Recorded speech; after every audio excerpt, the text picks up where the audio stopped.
gedhe kaya munggah panggung rek kae ngangge kotang barang iki nyapa. Mesti kelas 3 lho.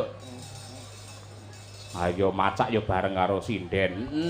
Mau karo panitia mongko gawanku lak 6. Niki sindene pinten dhek nyaut 7 kaya.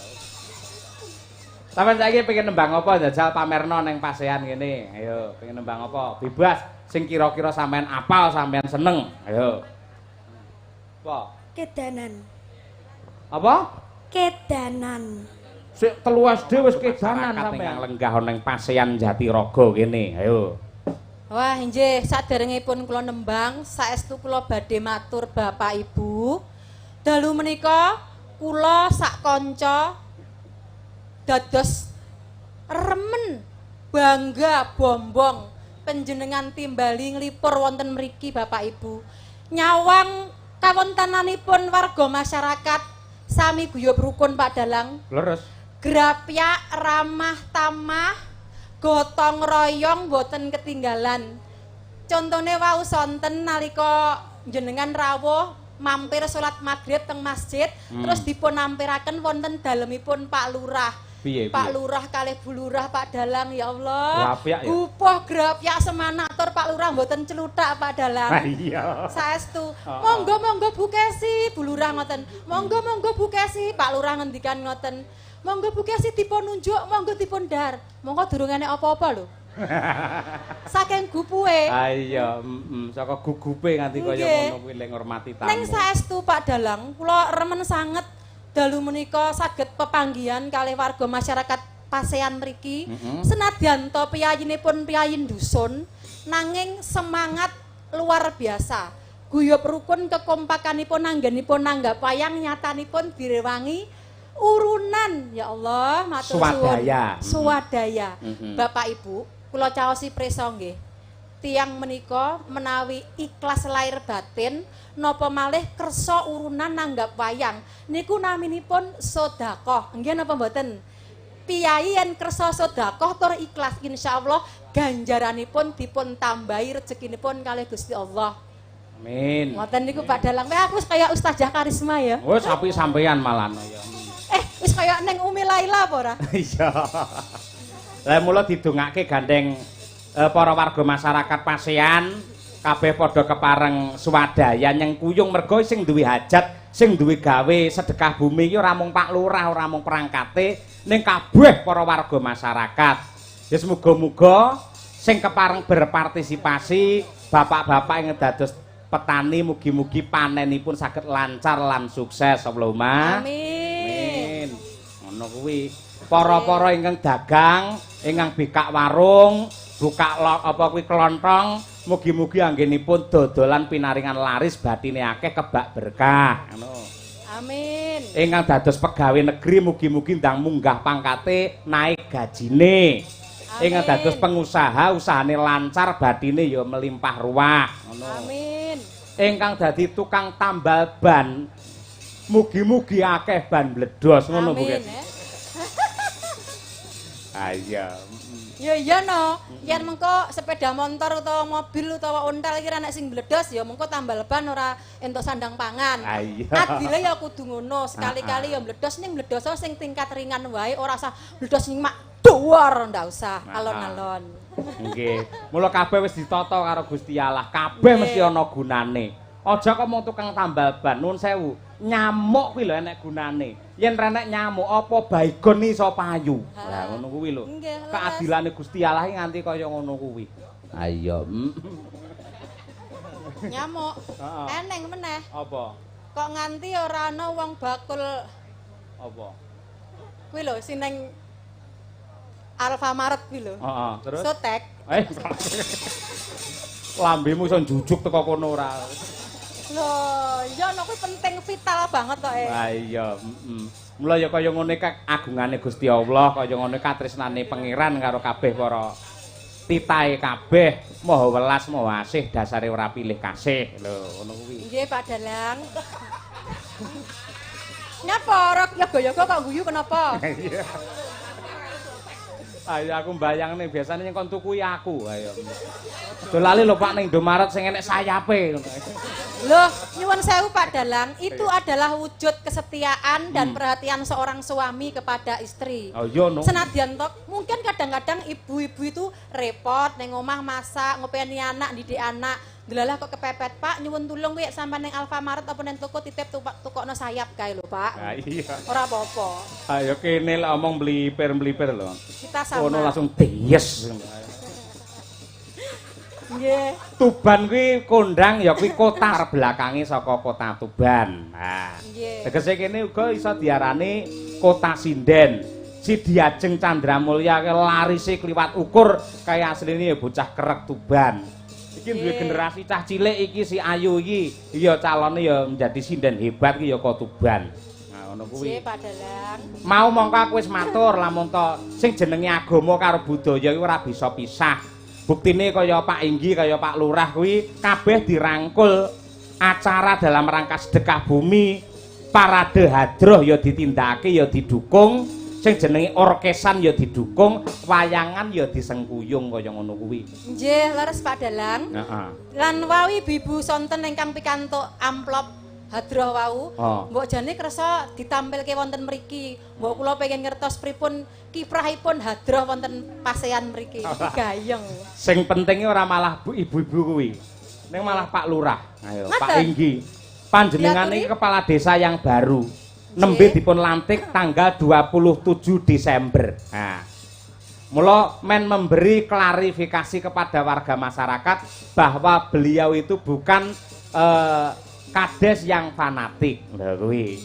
Nek lek ngaturi munggah engko bar sampean nembang Sriuning dhisik. Nggih, Pak Dalang. Pak Lurah gen siap-siap ngono. Siap-siap Pak Lurah.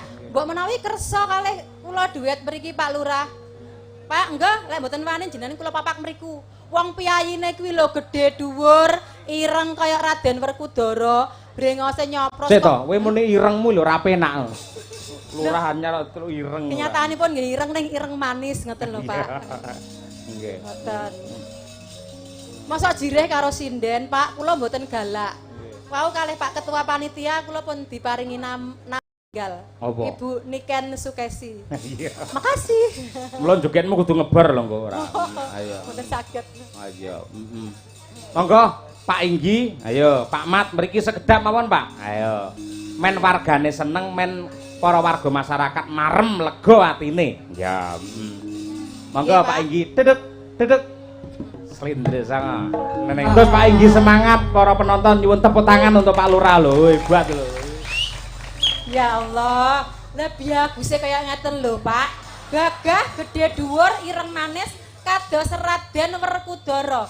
Lagune ngeten niku. Ayo. Raden Harya Werkudara. Mang Suli Pak Lurah. Astagfirullahaladzim.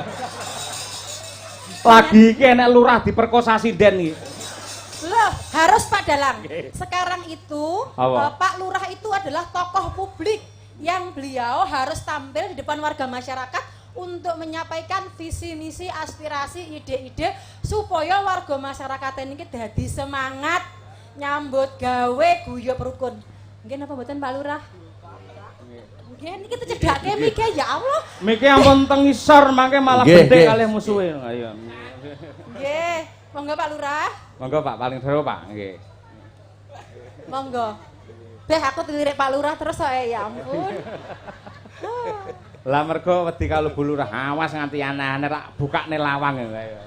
Mboten ngeten lho Pak Lurah, senadyan to kula menika pesinden, ning kula sinden ingkang gadah etika lan tata krama. Jenengan pun kuwatir, sinden menika nggih Bapak Ibu. Senadyan to kula dalu menika dadi sinden teng mriki ketoke menghibur. Ketoke sinden niku kesane pandangannya itu negatif miring. Ning sejatosipun pesinden menika mempunyai napa nggih cilai jasa yang besar. Labuhe gede tumrap perkembangan agami Islam ing tanah Jawi. Prisa mboten jenengan Pak Lurah. Yen prisa pripun? Jasane sinden napa cobi? Ayo. Cobi jenengan jasane sinden yang mripat marai Padang. Penyemangat. Oh, penyemangat nggih. Salah satu di antara Nek lek wonten anu Pak, wonten mitos utawa wonten sejarah berdirinya Masjid Demak Bintoro.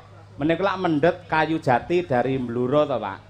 Lah mongko lalu lintas pada saat itu menggunakan ya kuwi sungai.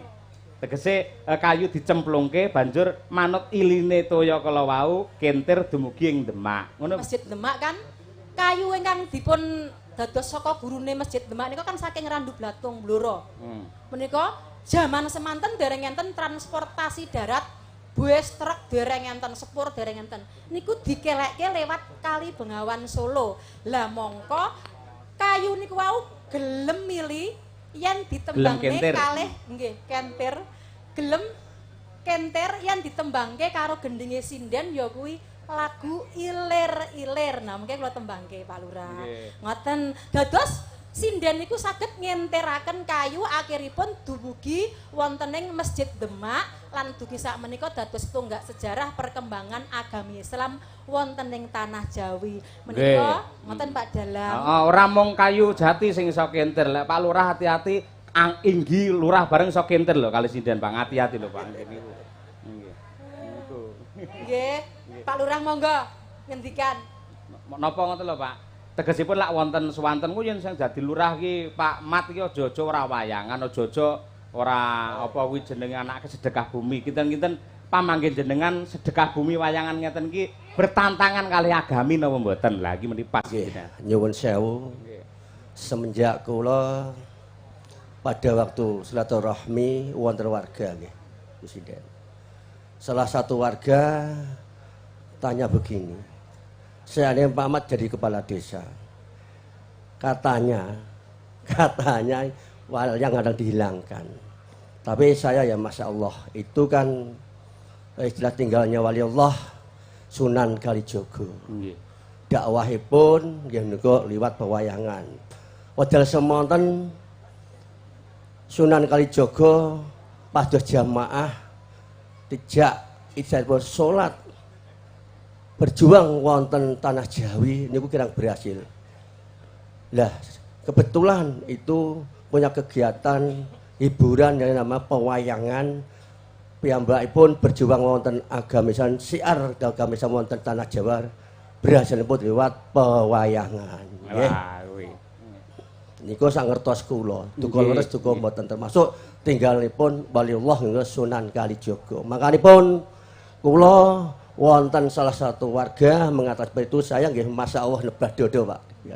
Soalnya itu kan gini, saya itu dulu dari pesantren dikira fanatik.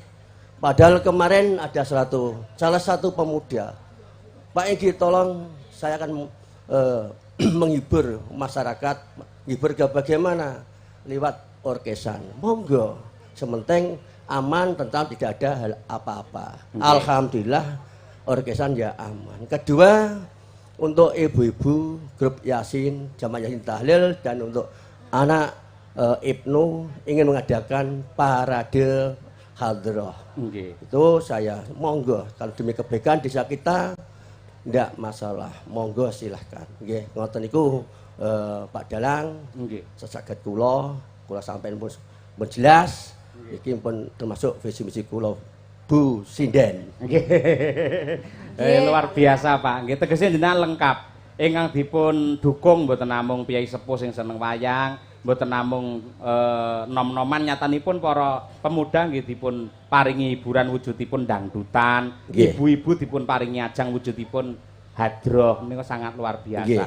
Tegesipun intisarinya Pak Lurah, Pak Inggi tetap mendukung adanya sedekah bumi dan juga wayangan di Pasean nggih. Iya, siap. Pertanyaannya tahun depan tetap wayangan toh, Pak? Tetap. Nggih. Dalange sapa?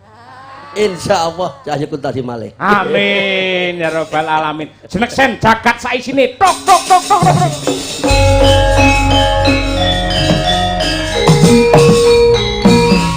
Pokoknya disekseni karo yang pirem. Mancing lurah iki gampang. Tahun ngarep kok ora wayangan Cahyo Kuntadi. Ditenono ngarepe Pak Lurah. Malam Jumat Kliwon enek celorot ijo dawa. Berarti wong mikul pring niku, Pak. Tapi kan saya bilang insya Allah. Insya Allah nggih leres.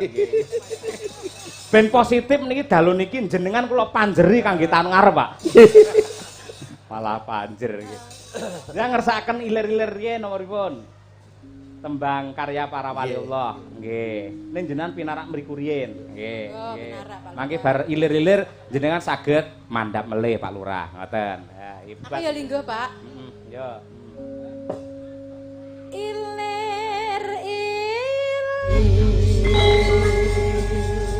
Terima kasih Bu Kesi. Sami-sami. Nyuwun pangapunten saderenge nggih. Napa? Pak Lurah, ibu-ibu, bapak-bapak, kula wau namung guyon. Menawi wonten kladuke ngatur saestu kula nyuwun ngapunten nggih, Pak, Bu. Oke. Tidak ada niat yang jelek namun hanya untuk menghibur warga masyarakat. Ngono. Malah Assalamualaikum warahmatullahi wabarakatuh. Nggih, Waalaikumsalam. Sugeng dalu bocange nyuwun lagu Blitar Sesideman Sri Huning Bangun Desa. Lagu menika kula aturaken kagem setunggal warung Serabi Nusantara. Angka kalih Warkop Kita. Saking kula penggemar ringgit. Sekian, terima kasih. Wah iya, wis loro-loro gawe ya, Mak. Minangkani pamundhut iki mau. Saiki aku geni tak nampilke ya ki bocah cilik iki, Nduk. Ya, jane bocah iki ora tak job mergo isih cilik tur sesuk iki lak dina mlebu. Ya. Nek rekake iki ya WA karo aku, Pak Dalang binjang menawi mayang teng Pasean kula tak nderek ajar. Oh iya, iki bocah Tuban. Ya, ing atase bocah wae duwe kewanen, duwe apa kuwi jenenge tekad sing becike kaya ngono, yen nganti awake dhewe tidak memberi fasilitas, engko ndak mesake. Ya, mergo bocah ki latihan sregep semangati yen iso pentas. Ya nduk ayu njajal sampean jumeneng ning ngarep kono kaya Bu Kesi mau. Ya,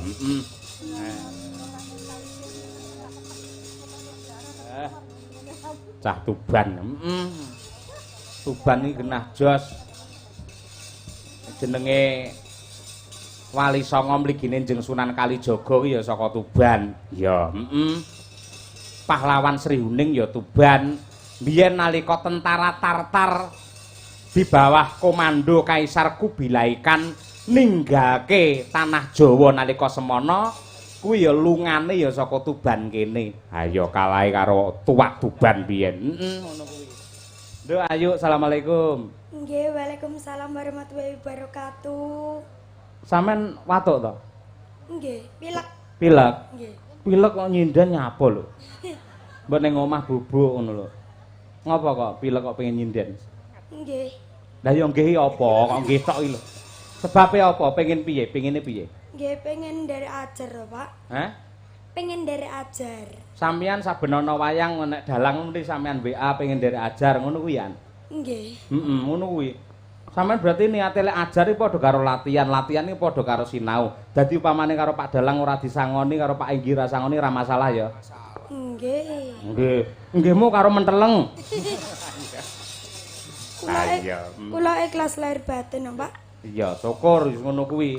Sing penting golek jenang sik yen wis entuk apa golek jeneng sik yen entuk jenange bakale mara dhewe ngono. Golek prestasi, golek kepinteran sik. Kuwi sampe pinter kaya Bu Kesi wis to. Wong nanggap teko dhewe. Nama lengkap sapa? Nami kula Najwa Ayu Nur Khalifah. Najwa Ayu Nur Handayani. Khalifah. Khalifah, oh iya. Daleme ngendi daleme? Kerek Tuban, Jawa Timur. Kerek Tuban, tanggane Mbak Diajeng. Nggih. Oh iya, kelas pinten? 3 SD. 3 SD. Ing atase 3 SD kaya munggah panggung rekake ngangge kotang barang iki nyapa. Mesti kelas 3 lho. Ayo macak yo bareng karo sinden. Mau karo panitia moko gawan kula 6. Niki sindene pinten dhek nyaut 7 kaya. Sampeyan saiki pengen nembang apa jajal pamerno ning Pasean kene. Ayo, pengen nembang apa? Bebas sing kira-kira sampean apal, sampean seneng. Ayo. Apa? Kedanan. Apa? Kedanan. Sik 3 SD wis kedanan sampean. Ayo wis ben. Ora apa-apa ning ya sekedar lagu ya, Nduk ya. Nyoba kaya apa? Kuwi larase apa kuwi? Pelok apa slendro? Niku slendro. Slendro. Ya wis coba aturna. Muga-muga apik. Tak dongakne sok dadi sinden sing hebat ya. Amin. Jadi mampu membawa Tuban menjadi hebat. Wah lho, sinden ayu kuwi viral mergo kuwi bocah Tuban ngono kuwi. Ya, enek bawane. Nggih bawa napa langsung lagu? Langsung. Langsung lagu. Nggih. Oh iya. Matur etikane karo Kang Mas pengrawit iki. Kula nyuwun dipun tabuhi kedanan ngono ya. Etikane ngono kuduan. Ayo, ndak. Sawara. Para kadang-kadang pengrawit, ngono ya. Ihi, ngono ya. Ayo, ndang. Ayo, lek ora ngono ora tau nekne kok. Ayo, ndang. Oke. Para kadang-kadang pengrawit. Para kadang-kadang Kuwi pengrawit kudu pengarit ya. Ilate mbelet, Pak. Ayo, ngulalon-alon para kadang-kadang pengrawit. Para kadang-kadang pengrawit. Kula nyuwun tulung. Kula nyuwun tulung. Dipun iringi lagu kedanan. Ihi ngono ta. Malah dadi benggengek, Pak. Ya Allah astagfirullah. Kowe ngerti kaya ngono barang. Kuwi mboke piye kuwi mboke kuwi? Ya wis sekedar ngerti ra apa-apa. Wah iki ing atase kelas 3 e omongane wis kaya ngono. SMP kira-kira piye, Nduk? Meteng iki. Aja ora. Yo kedanan coba kaya apa yuk. Ayo sing apik, sing semangat, aja isin, aja pekewuh. Yo, mangga, tetangos. Teta. Lamun joget mau saya medun iki jogetan apa? Kaya mentok dobel mau lho, apa kuwi? Mentok dobel. Kuwi lho sing saya mendak piye menjajal mau. Ayo. Kowe iki ngomong karo aku. Sampai bawah, Pak. Oh sampai bawah. Jajal Pak, aku garingan pengen roh sampai bawah. Ayo. Tak sepakne 200. Ayo. Ayo sampai bawah. Ayo.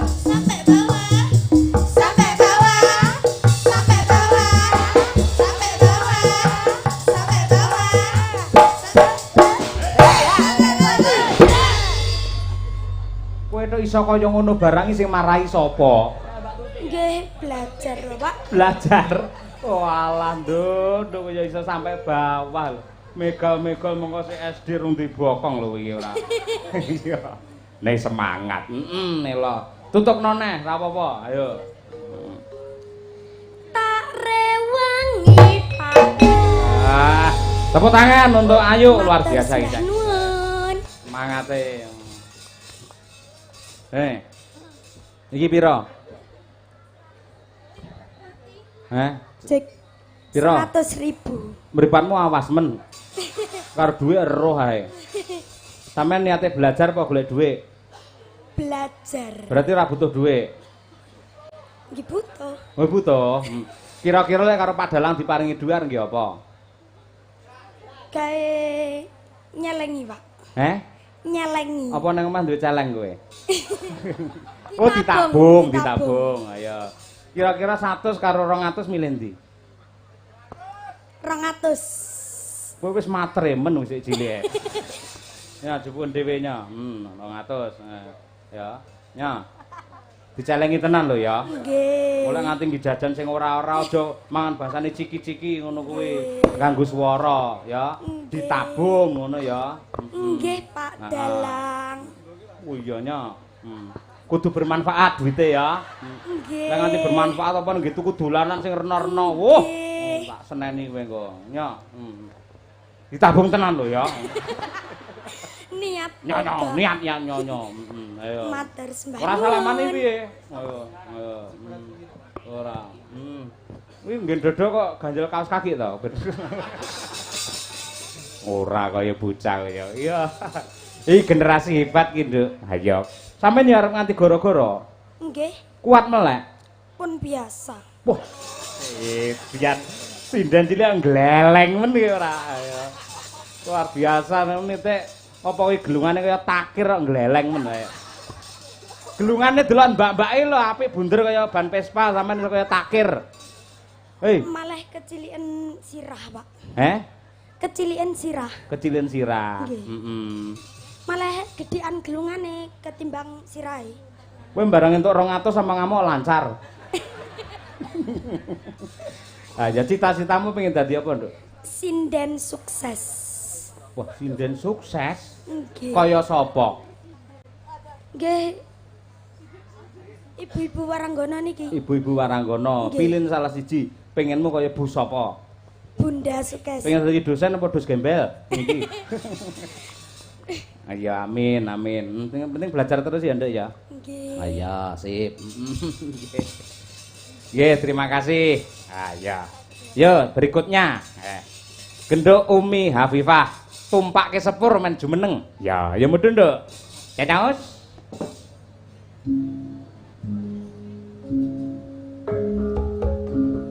Sithik ngono kuwi wae. Ya. Malah mat ngene. Ngene jos ngono kuwi. Ugi ngaturaken sembah sungkem kunjuk dumateng pepunden kula Bapak Ustadz Kiai Haji Sri Setyo, pengasuh Pondok Al-Falah Sukoharjo. Panjenenganipun kepareng monitor via streaming Kuntadi Channel. Matur nuwun sungkem kula sak kanca katur Bapak. Ya, ya iki mak diaturake pamundhute Pak Inggi iki. Panjenengan ngersakake lagu Satu Rasa Cinta, ya. Iki yen ora gadis berbenang ora iso iki. Ayo. Digolekke waranggana sing raine bar dibendrat. Ayo. Mbak Tri Hastuti Retnawati made in dari Ngawi. Ayo. Ayo Ti. Bareng raine anyar iki jer pasang story terus iki. Ayo. Iya. Tenan malih kaya Mbak Sunyahni saiki. Ayo. Sunyahnya. Ora. Kaya Bu Sunyahni tenan semakin cantik. Kan perubahan itu kan penting. Oh, betul. Masa perubahan monoton. untuk kebaikan, Masa monoton ya ndak enak Yo ya. iya. Ning sing terpenting walaupun kamu berbenah diri menuju kebaikan, ning kecantikanmu yang pertama harus untuk suamimu lho, Tik. Nggih, siap. Ah, Saya wih. sudah paham. Aja suamine kancamu, aja. Lah kancane sinten? Ayo, mula tak elekke. Niki tesik Joko-Joko lho. Iya. Aku seneng tegese piyai putri yang mau bersolek mengoperasi wajahnya menjadi nini pelet ngono kuwi. Ah, ora ya. Menjadi cantik seperti blorong. cantik ngono lho seperti Gisel ngono iki. Sio-sio. Tegese sampean semangat hidupnya luar biasa ngono. Kok Gisel kok Manohara? Kok akeh men ya Pak Yoyo jenengku. Lha mergo pancen iki kabeh sampeyan duwe. Manoharane ya enek, Gisele ya enek, Luna Mayane ya enek. Manohara kan lanang, kula wedok lho Pak Yoyo. Hah? Kula wedok lho. Manohara sing asli sing mbiyen nang Malaysia. Mboten Zainul nika. Hah? Mboten Zainul. Udu Zainul karo kowe Ayu Zainul kan. Tapi kan aku wedok, jek enak aku to ya. Yo. Mulai semakin malam nak memuai Pak Yoyo. Aku seneng aku tenan. Iki dipundhut karo Pak Inggi ngersake lagu iki mau. Satu Rasa Cinta kaya ngono kuwi lho. Garap gamelan. Hah? Garap gamelan. Lah piye nek gamelan kula ra kene jaranan kene ya niki agakmu piye? Ana niku wis niku lho, anu sapa? Dek saksofon. Jangan tanya bagaimana esok. Ku tak ingin ngono wi lho Dek Uden, ngono wi lho. Malaysia, Melayu. Hah? Ayo iki nglegani Pak Lurah kowe kudu iso. Ayo. Setia. Setia Rasa Cinta. Halo Setia. Jan aku semua ngatenan. Dadi pamane iki kok angel, wis to. Jaranan ya ora apa-apa. Dadi sing berperan kok Mas Imam, mumpung sik melek. Ayo. Ayo. Wis borong kanca-kanca men kencan karo Tutik piye apike. Ayo. Mas Danang biyen iki ya pengrawe campur sari ya. Bisa saja itu. Yo, diwiwiti saking apa? Hah? Kendang. Oh iya. Yo diaturake Satu Rasa Cinta untuk Bapak Inggi. Monggo Pak Mat. Aku nonton wayang. Ayo gur tanggane isiane kari mlumpat pager kok. Ya, ora apa-apa. Akeh kok lulusan S1 saka isi Surakarta iki pengen jembarke wawasan njur kuliah ana ing UNS klebu. Rakamu lak ya ngono to rakamu saka Subur Makmur. Ha ta? Nggih. Ning UNS ta? Nggih. Ha iya, kaya ngono kuwi. Ning UNS jurusan ngeluk gatit. Ora enek jurusan. Ha iya. Tapi sing nekokne ya sing wedok kuwi ora. Ora wis jenenge ngono ya jenenge kudu bersatu ngono kuwi. Kaya aku karo Bu Kesi ngono, pancen sing lanang dalang sing wedok sinden atri rong kotak. Karo Bu Kesi dolke sawah lho nganti kaya ngene iki mergo Bu Kesi. Lho ora elok. Ngono kuwi. Ora kok malah kaya sing lanang wae arang-arang wayang sing wedoke gelange gruwe mbyang. Itu enggak boleh itu. Ayo. Terus kalajengaken menika genduk Umi Hafifah. Nah, nggih menika. Ngibarate emas niki pun mulai sumorot. Wis mulai bersinar. Mergo pancen wis digosok. Emas niki yen pun digosok wonten mencorong niku saestu. Tenan. Wis ketok lelere. Ngibarate gaman wis ketok landhepe mergo diasah. Ayo saiki wis blebar-bleber dek iki. Tekan Bluro tanggapan melu Pak Igit. Ngulon Pak Eko Suwaryo neng Yogya. Ayo tanggapan neng area kraton. Ayo. Kaya ngono nyindeni ujian. Ya, wis kaya ngono ki ben jembarke pengalaman malah pengumuman kagem para sutresna budaya. Suatu saat yen kepengin nanggap awake dhewe kudu ana umine kuwi kudu admine kudu enek dhewe kuwi. Ya manajemennya kudu enek dhewe. Mergo bocah yen dikekeng terus nang kene dikekang nang kene terus. Kuwi ora maju-maju kuwi engko. Ha iya. Men maju sak kabeh, men jembarke pengalaman ngono kuwi. Wis cukup awake dhewe le gula mentah dadek-dadekne bocah nyatane saiki wis semester pira? Semester pira? Kalih, Pak. Lah semester 2 ngono kuwi. Cak semester 2 saiki wis dioyak butuh ngerti ora? Mergo arepe pembawaan ngono. Kuwi dulumpuk-lumpuk deke. Ha iya, Mula main jembarke pengalaman syukur nang Yogya nang kono. Walah, ketenan nang kono genah tambah pengalamanmu nang kono kuwi. Mergo akeh tembang-tembang Yogya iki sing ning Solo ki ora tau diunekke kaya ngono kuwi. Klebu iki mau patetan 9 ki cara Yogya. Pakmu mbiyen olehe nalika kuliah diulang karo Pak Darko mbiyen. Kayon katuyuping angin ngono kuwi. Ayo, hebat luar biasa. Terus sing jabrut ngantuk pinggir dhewe iki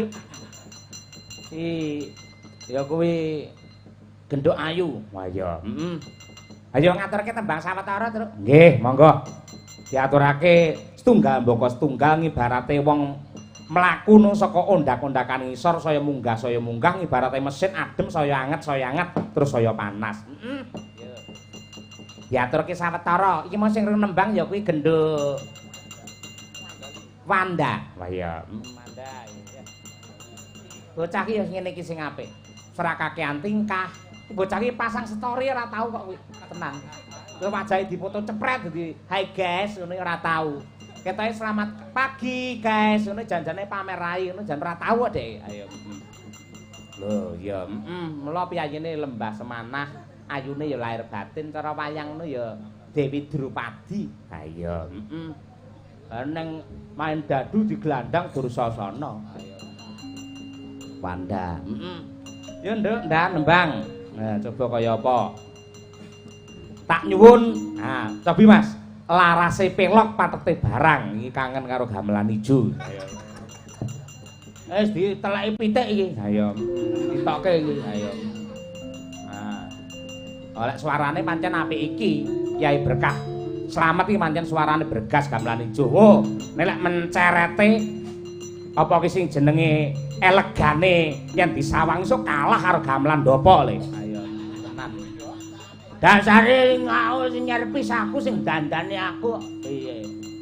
Paku tak paku nganggo pedhil, nganggo bathuk. Ayo. Wak-wak ngono kuwi. Ayo. Wis Mas.